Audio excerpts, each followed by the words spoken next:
Bersyukur, bersyukur, dan bersyukur. Itu adalah hal yang indah di mata Tuhan. Kita berbahagia saudara-saudara dapat berjumpa dalam renungan harian di hari Jumat tanggal 15 September tahun 2023. Kebenaran firman Tuhan kita akan baca dan renungkan. Namun sebelumnya, marilah kita semua menghadap Tuhan di dalam doa. Kita berdoa. Ya Tuhan, Allah yang baik, kami berbahagia dapat menikmati kasih dan kemurahan-Mu. Kami rindu untuk membaca firman-Mu. Roh Kudus tolong kami, biar kami dapat memahaminya dan boleh memelihara firman-Mu ini dengan baik dalam hidup kami. Di dalam nama Tuhan Yesus, kami menyambut firman-Mu. Amin. Roma pasal 14 ayat 13 sampai 23. Jangan memberi batu sandungan. Karena itu, janganlah kita saling menghakimi lagi, tetapi lebih baik kamu menganut pandangan ini. Jangan kita membuat saudara kita jatuh atau tersandung. Aku tahu dan yakin dalam Tuhan Yesus bahwa tidak ada sesuatu yang najis dari dirinya sendiri. Hanya bagi orang yang beranggapan bahwa sesuatu adalah najis, bagi orang itu, itulah sesuatu itu najis. Sebab jika engkau menyakiti hati saudaramu oleh karena sesuatu yang engkau makan, maka engkau tidak hidup lagi menurut tuntutan kasih. Janganlah engkau membinasakan saudaramu oleh karena makananmu, karena Kristus telah mati untuk dia. Apa yang baik yang kamu miliki, janganlah kamu biarkan difitnah.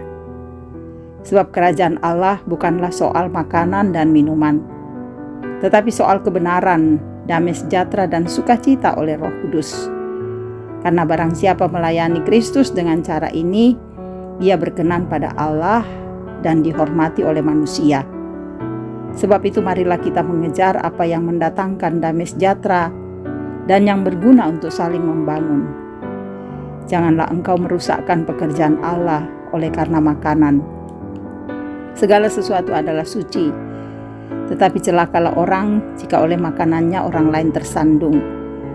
Baiklah engkau jangan makan daging atau minum anggur atau sesuatu yang menjadi batu sandungan untuk saudaramu. Berpeganglah pada keyakinan yang engkau miliki itu bagi dirimu sendiri di hadapan Allah. Berbahagialah dia yang tidak menghukum dirinya sendiri dalam apa yang dianggapnya baik untuk dilakukan. Tetapi barang siapa yang bimbang, kalau ia makan, ia telah dihukum karena ia tidak melakukannya berdasarkan iman. Dan segala sesuatu yang tidak berdasarkan iman adalah dosa. Demikian firman-Nya. Amin. Saudara-saudara yang kekasih, tema kita adalah batu sandungan. Saat kita tersandung oleh batu, kadang kita merasa kesal, dan bahkan ada orang yang sedang menjerit kesakitan sambil memaki batu yang menyandungnya.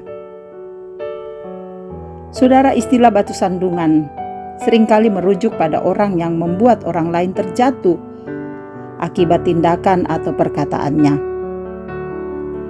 Paulus juga memberikan pengajaran tentang perihal menjadi batu sandungan.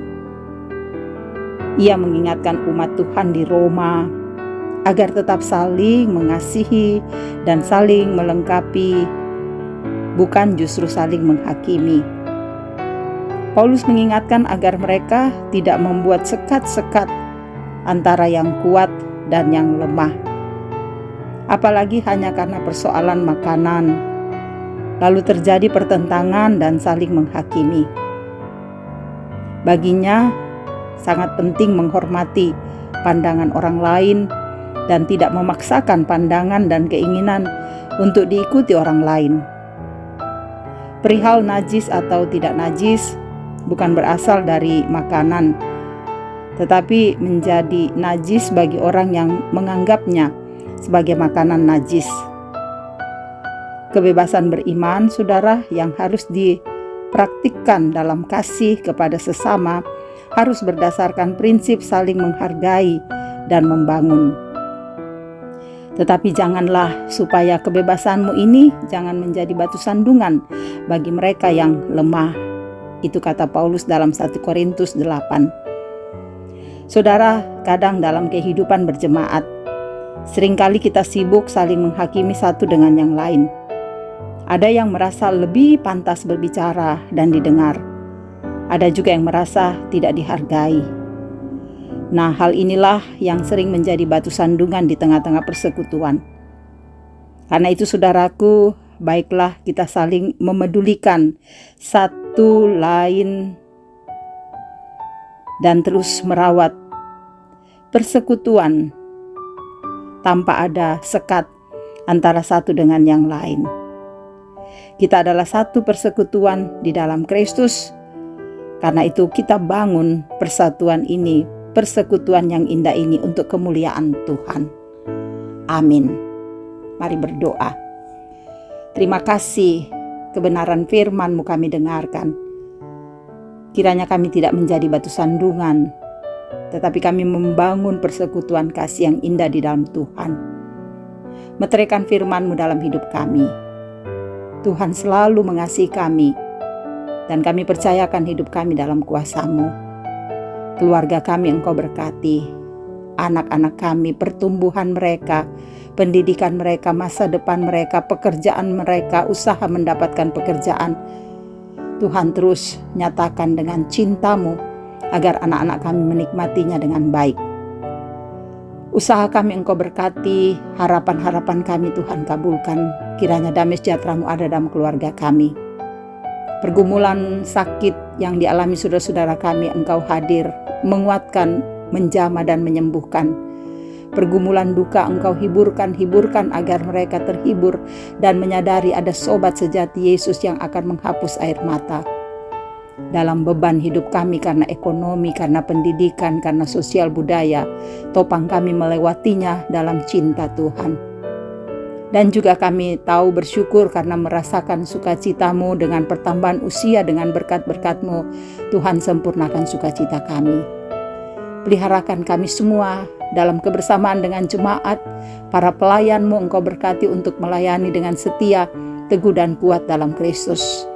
Bangsa kami Tuhan berkati, biar pemerintah memerintah dengan adil.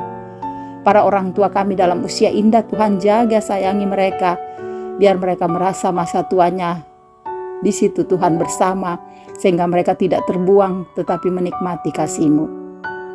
Semua saudara-saudara kami yang mendengarkan renungan ini, Tuhan jamah hidup mereka, berkati agar mereka merasakan kasih Tuhan dan selalu setia mendengarkan firman-Mu, karena firman-Mu adalah firman yang indah menjadi kekuatan kami. Terima kasih Tuhan, semua doa harapan ini kami bawa dalam nama Tuhan Yesus yang mengampuni kehidupan kami dan terus menyertai kami selama-lamanya. Haleluya. Amin. Terima kasih saudara-saudara boleh mendengarkan renungan harian ini. Biarlah firman ini menjadi berkat bagi kita dimanapun kita berada. Tuhan Yesus memberkati.